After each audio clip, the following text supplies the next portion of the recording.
Welcome to the Kolbecast, episode 271. Thank you for joining us. Today, Maggie Hayden returns to the Kolbecast with Kolbe's Mara Matteoli to discuss the work being done on Kolbe's literature programs from the early grades on up. We hear about updates to the popular Catholic National Reader books, the selection of poetry and literature throughout these years, and the construction of reading paths. Through all of this, Mara emphasizes the desire to instill wonder and a love of beauty and learning that will remain with the child throughout their life. We hope that you'll enjoy the show.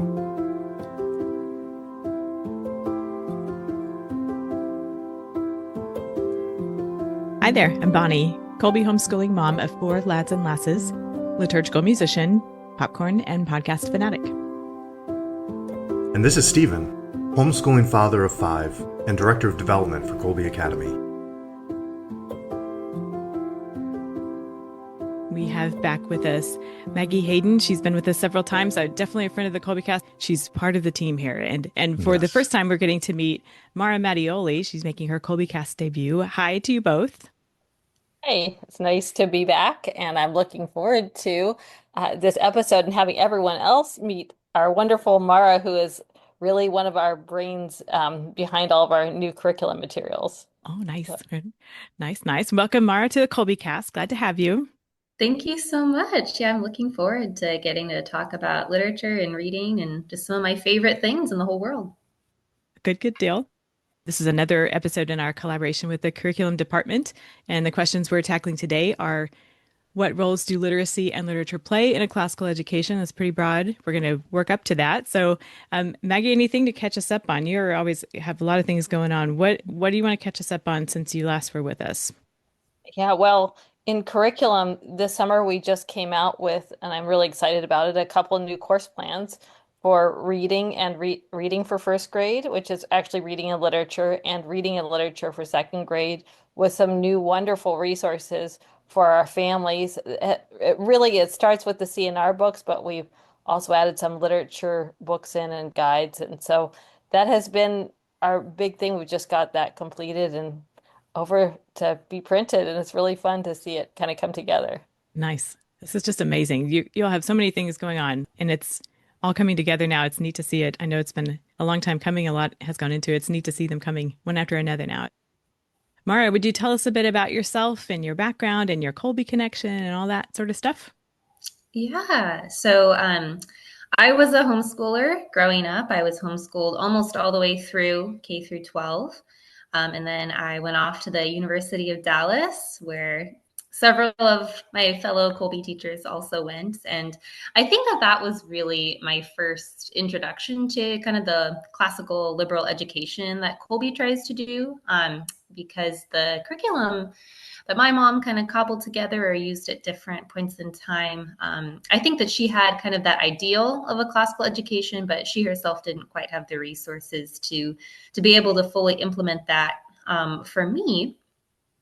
But through my time at University of Dallas, I was also able to get a master's in classical education and really get to understand kind of the goal of the whole project. Why are we pursuing a different form of education than that which is mainstream in our country today, and why it is so beautiful and so effective in so many ways for our students. And then, goodness, I think, we stayed in Texas for many years. And then we moved out to California, and there aren't so many classical schools in our area where we're at. We're kind of in an isolated rural area. And so getting to become a part of the Kolbe family was a real blessing for us to be able to keep contact with this form of education that we love so much. And then also for the first time being able to be a part of a Catholic school where we could integrate the faith even more into what we've been teaching through this classical mode. So I'll be coming up on my 3rd year with Kolbe this next school year. So very exciting. Very nice. I didn't realize that you were also a homeschooler yourself. What are your standout memories from your time as a homeschooler? Oh, that's a great question. For me, I feel like once I was kind of 8th grade on, I was very independent. And my other siblings at the time were not homeschooled. So I was kind of doing everything very independently. And that was a great way to cultivate self-discipline, for sure. That's a virtue that a homeschooler often needs, being able to stick to the course plans and try to not take forever on everything, and work out a good way to get through the day. But it was very challenging though, and so I really wish that I'd had the resources, that Kolbe offers through the online school, through the course plans, through all of the different guides, like the things that we've been developing. And I also I do remember that when I was a homeschooler, the types of assignments that I was doing were very formulaic and very lots of busy work was what I worked with. And so I've kind of brought that memory with me, and really I'm trying kind of through my work with the curriculum department to try to make sure that the assignments are effective in really helping to help show our young minds the beauty of what they're reading and what they're working with. And it's not busy work. It's something to help them explore and to learn and to grow to love what they're learning. So hopefully kind of I'm working now to improve experiences for future homeschoolers. Very nice. Okay. The topic today is the Catholic National Reader Series, which it's probably familiar to many of our listeners, might be imagining some vintage volumes from a collection that has been passed down probably from generation to generation in some cases. And in other cases, it's quite a newfangled thing when folks arrive at Kolbe and they're like, okay, here's the CNR, the Catholic National Reader. Stephen, you were reminiscing about a couple of times you've heard this come up from Kolbe families. Will you share that with the listeners? Yes, it has surprised me a couple of times talking with longtime Colby families, and one of the things they'll bring up are the Catholic National Readers and what a difference they made in their families. And I kind of smile and nod when they say that because I haven't gone through the Catholic National Readers myself. So it is one of the things I'm curious about today to find out kind of the wonders and the magic behind the Catholic National Readers as this thing that we're using throughout the younger grades. Sure. Okay. So the curriculum department, Maggie and your team, you all have been working on updating them in some respects. How about you explain to us what's been going on with the CNR, the Catholic National Readers, and how all of that is coming together with literature and writing and so forth for the younger grades? Yeah, absolutely. One of the things we saw when we were looking at these books is they're beautiful stories, but oftentimes the quality of the books wasn't very good. The images have been recopied many, many times. So while they were beautiful images to start with, they have gone through so many recopies that they were losing their clarity. And that is important for students. So to have a new generation of students love the books have to look beautiful, have to be inviting, have to have clean text and fonts, and even just fonts that they use today that don't, for example, connect two letters that they don't see connected, like an F and an L. It's important for them as their new readers. So we started with the idea of just redoing them, making them clean, making the fonts clean for students, making the font size appropriate to young readers, following the standards, so like 18 point in grade 2 and so on, and really being careful about that. And then also adding in beautiful pictures that kind of follow through the theme, tried to keep it feeling as authentic as possible, but then added in some comprehension questions right after to teach students in a fun, gentle way, just a couple questions, like 2 or 3, to let them, read the question and then think about it as they're reading the story to develop some good habits. So that was a big part of our project, and our brilliant Carol Gilpin, who I believe has been on the Kolbe cast too, Yep. made a special cover for these books that is just so beautiful, kind of calling back to mind the fact that these were written for the first time in the 1800s, but we have now updated them. So that was the impetus for this, but also, as Mara was talking about, we wanted to make this an exciting course, one that wasn't busy work, wasn't just repeating the same skills, that was actually building foundationally, starting where a student was and moving from there. So the CNR became a foundational part of a bigger project where we'd have the CNR book and literature and poetry all integrated. And the CNR is perfect starting point because the stories go through different subjects. So there'll be a story about history, there'll be a story about a virtue, there'll be a story about a science, and it's all nature and observation. So things that little children would love. They have creative stories, and that are just kind of fun little exchanges between students, which helps them model good writing later. So it has a nice variety of types. They don't get bored, and they get to come back and revisit with the same characters they loved in the first story. If you get through a fun short story with your child and they say, "Oh, that was fun," but the next story is about something else, I'm sad. Then when they see that person again come up, 10 stories down the road, it's exciting. It's like an old friend has come back. Hmm. And this ours did that really well. So that's our foundation, but we're using it more for comprehension reading for the students in this. We have strategies that we've worked out, buddy reading systems depending on the student's abilities, and working up to that. So it became the foundation of this new course plan. And then the rest of the work in the course plan was done by Mara to put it all together with great works of literature, amazing activities. And I'll let her talk about some of those, but she did absolutely beautiful little workbooks for us with exercises that are not repeated. They're all unique. Every single one is a different thing, but I think the children aren't even going to know they're working. That's the experience while they're doing them. And then Nice. adding in the poetry as well, which was really fun. How do you go about that, Mara? How do you take all that and bring it in together to something like that? Yeah, well, I guess part of it is I know if it's fun for me to create, it's probably going to be more fun for the students to complete. Um, so one thing that I kind of keep in mind, there's a whole bunch of things that I could talk about here, but one thing that I keep in mind is that it's great to kind of integrate what they're being introduced to with reading and just like basic level of reading or basic reading comprehension with other things that they might encounter in different subjects. So, for example, one thing that I've done for a few different activities is incorporate art. And sometimes it's the students creating art themselves to, like, maybe an illustration to go along with a particular sentence in the book. Or maybe it's actually looking at a work of art or an illustration in the book that, and kind of pondering why did the artist pick things this way? Did they do it well? How would I do it differently? How might I create a caption for this illustration? Or what sentence in the book would be a caption for this illustration? To kind of understand that interaction between art and literature and art and ideas.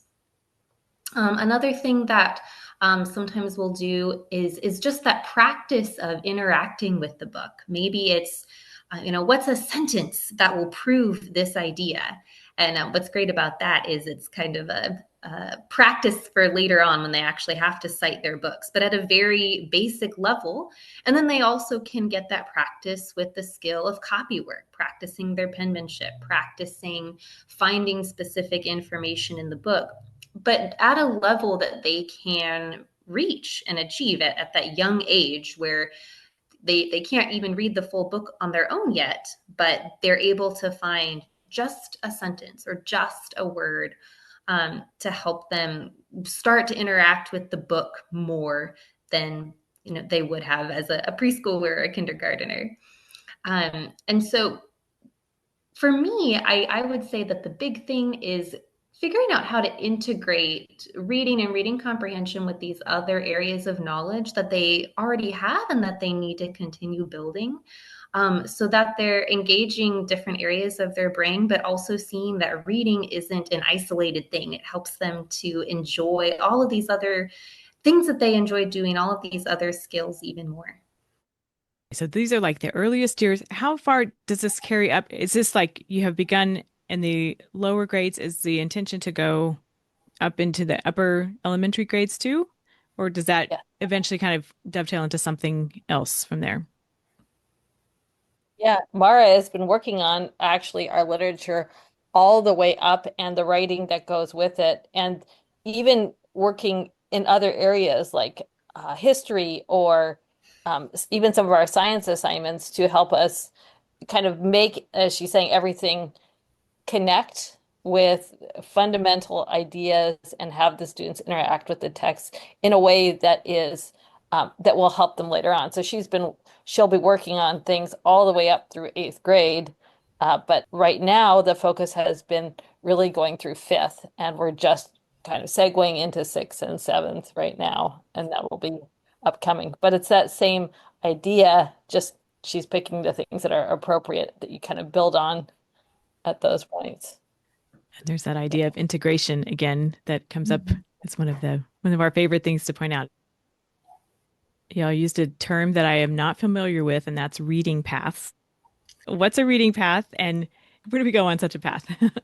Yeah, well, one of the things is, as a longtime homeschooler, I know that none of my children have ever read at a normal pace. I don't even think there is a normal pace. There's a pace that many schools say these are skills you need at this grade level or that grade level, and you certainly do need them to a certain extent before you move on to the next level.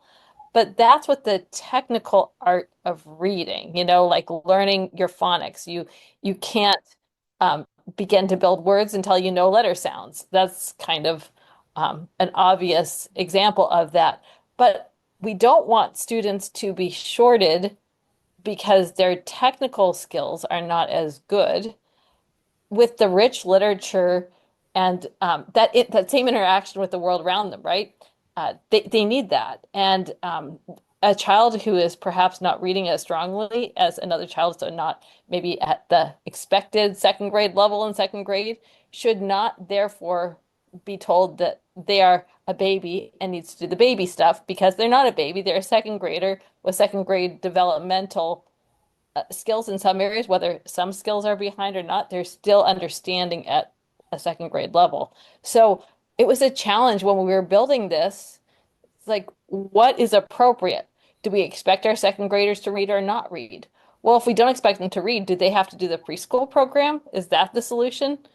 They may have already had someone read those books to them, and they want to interact with new books. And so it was through that discussion that we decided that the thing to do was to do what, to show the best way, something that I think came out of was common with the one-room schoolhouse model, where you could have children who were older reading their lessons aloud, and the children who couldn't read were still hearing them and learning and excited about that content. It might even be that that's the spark that's going to get the child to actually sit down and try to read, because, hey, if I read, I get something fun. There's something exciting here.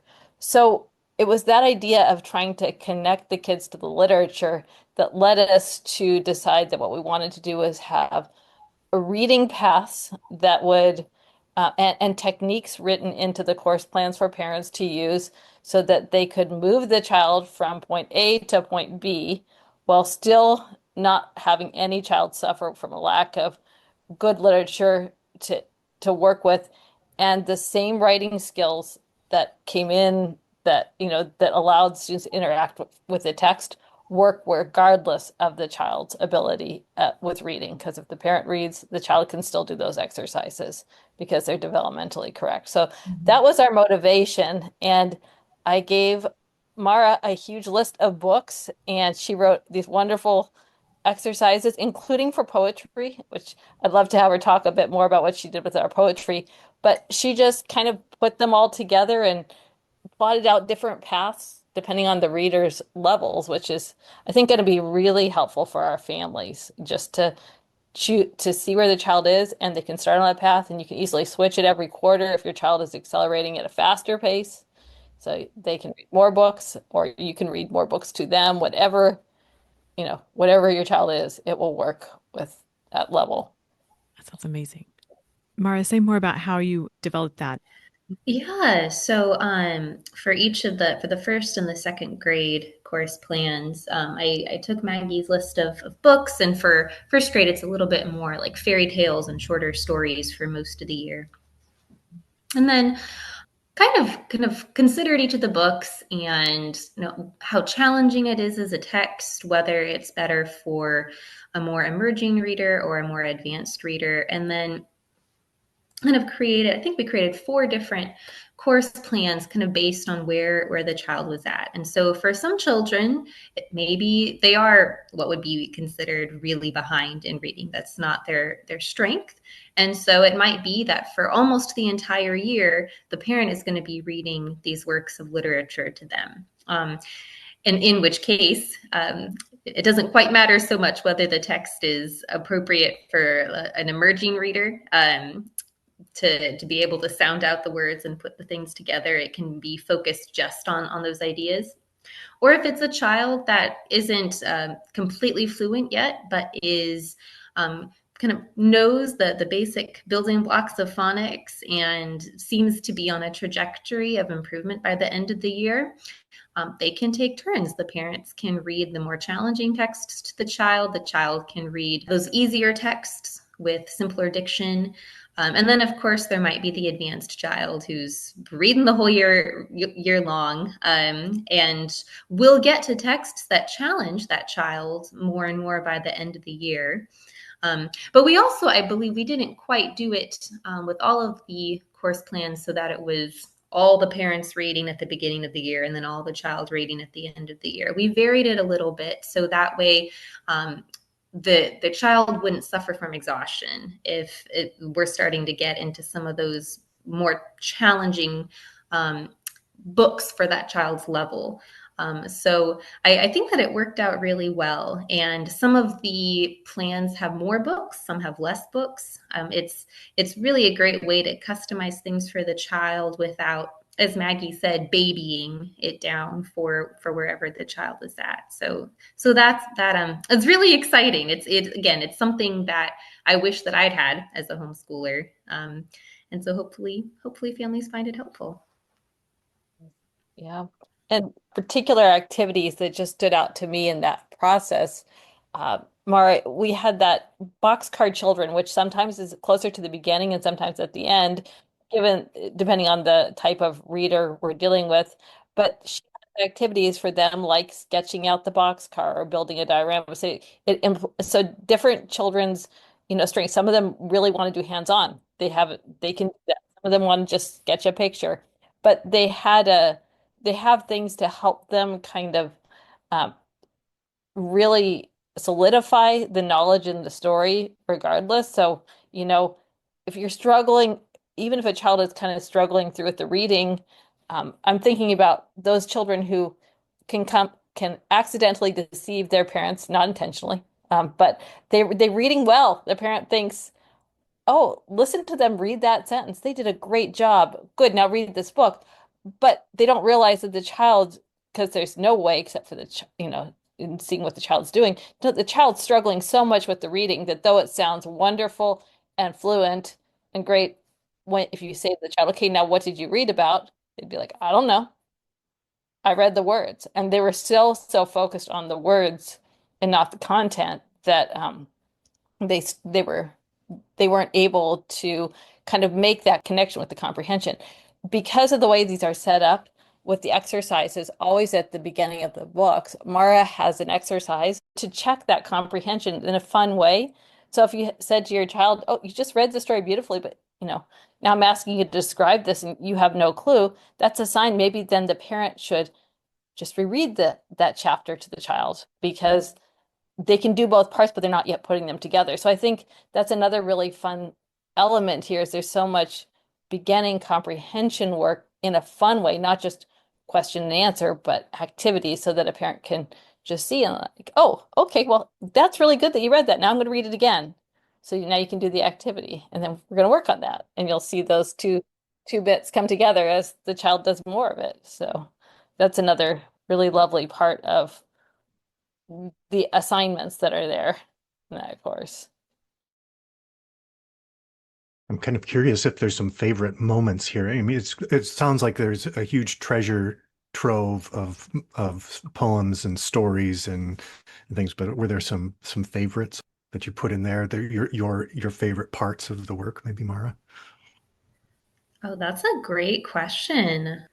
Goodness.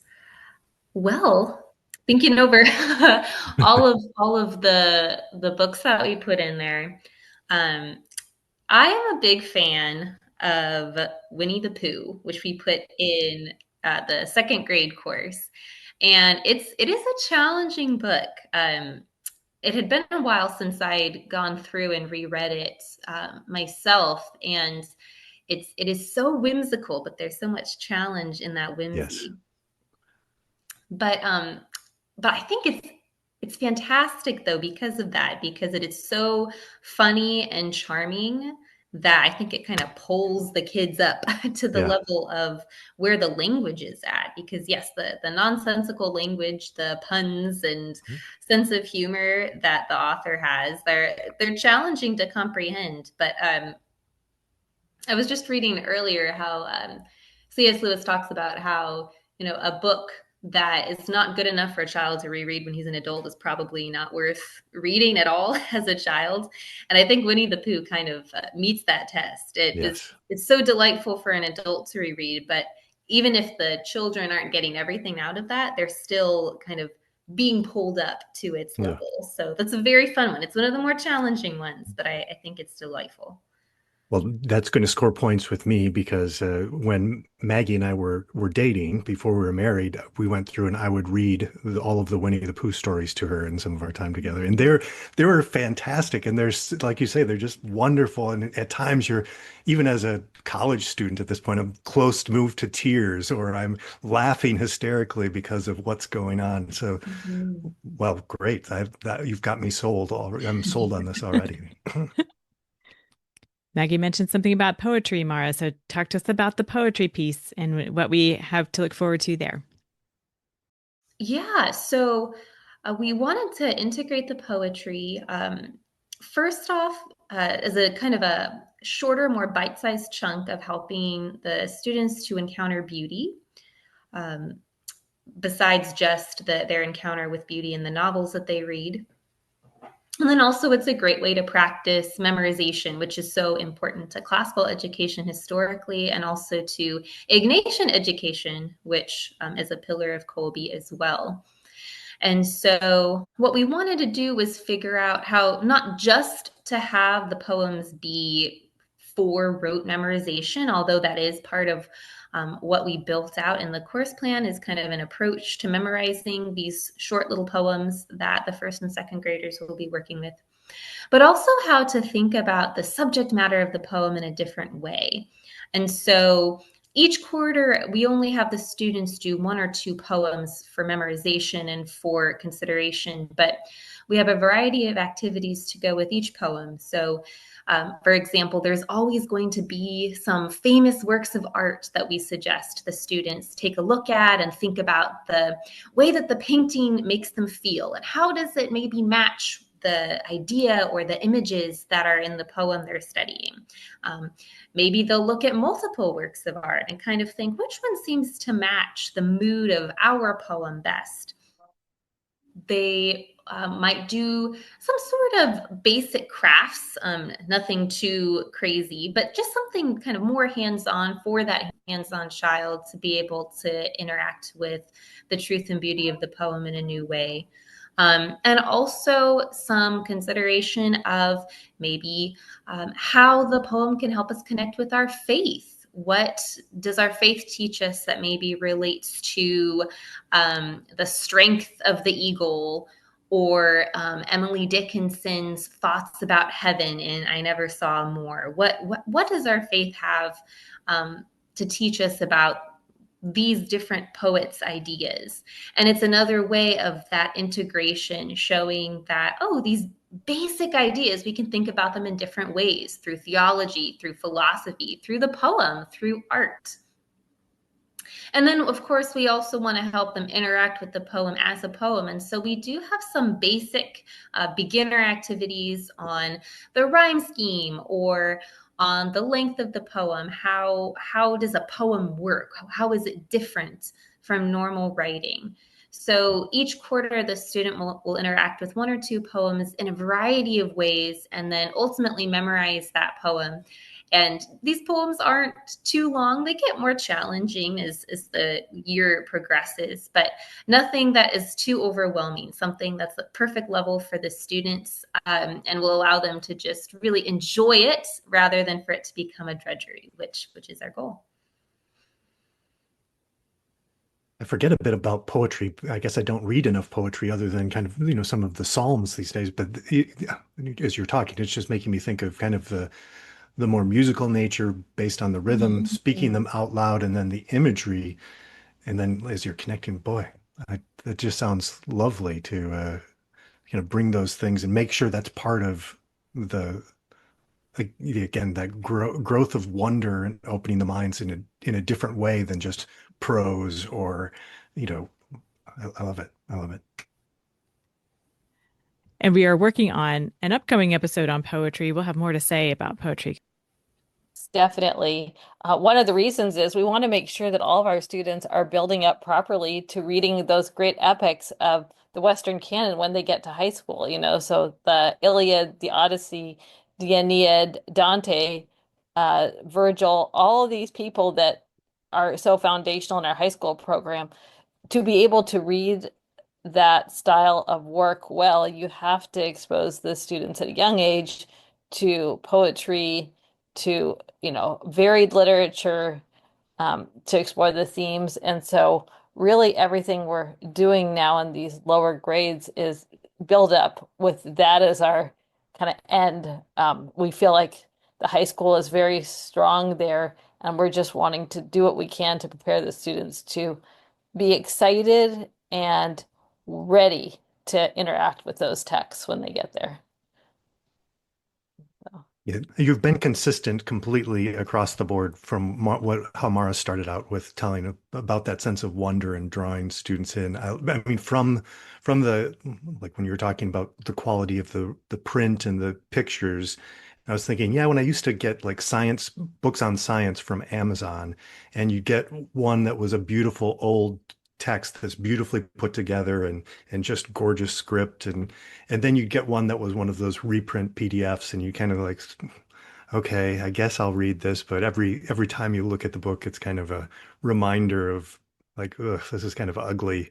And so from making it beautiful just to look at it, but then to incorporate the art, the beautiful stories, and the pacing where you're not it's okay. This is a jump here, but the pacing such that I remember hearing stories about they did studies with schools trying to teach kids, young children, how to read. And some courses they just focused and they made sure every child could read at that particular age. But then they monitored them for several years, and the kids that they just let more explore and wonder, and they couldn't read at the same pace, but several years later they came back and those kids were flourishing because they had the wonder, the love, the interest, and the other ones had just probably had the idea of learning beat out of them, where it's just like, no, this is just horrible. It's but that it makes me think of that story. I don't have the specifics of it, but it seems like you're encouraging that proper growth of the mind and wonder and love of learning. That's certainly our goal. Yes. Again, from my own experience, kind of with where I started as a homeschooler and then what I've seen as a teacher at a brick and mortar and now with Kolbe online.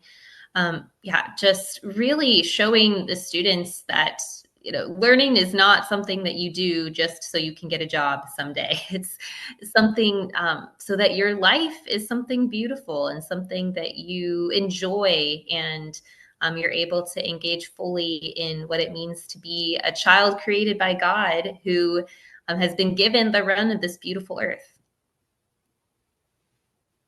And that gets us right into that big picture that I mentioned sort of at the outset, the role of literacy and literature in classical education. That speaks right to that.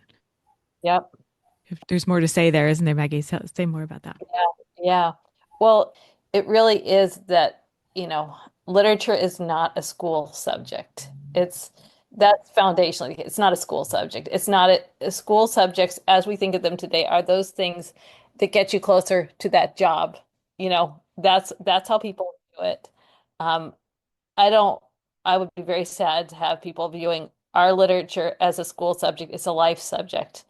It's a way of becoming fully human and um, analyzing, thinking about experiencing, analyzing, thinking about the greatest, most important points, wondering, creating, seeing, appreciating the creations of others. A work of art is something we understand a little better, I think, maybe than books. But I was just reading over some of Quintilian's Art of, Rhetoric, and he writes about grammar and composition and just what you're doing. He's very clear that a rhetorician is creating a work of art. He sees it as a production, um, and that ties into Pope John Paul II and his letter to artists, where he speaks about us participating in with God as, kind of in a way co-creators, which is so beautiful. The artist can do that. So the works of literature that our children are exposed to, if they are good and beautiful, and they are moved by that and understand that is what's beautiful, then that is what they will create in their life. And that is what we want. We want them to be fully human, creating beautiful things. And that's fundamentally why literature is so important with these little kids. So we have to expose them to not dumb little stories that have no moral, no meaning, just to read something, but things that are intentionally chosen, ordered, they can interact with, that they can look back on and say, I loved that book.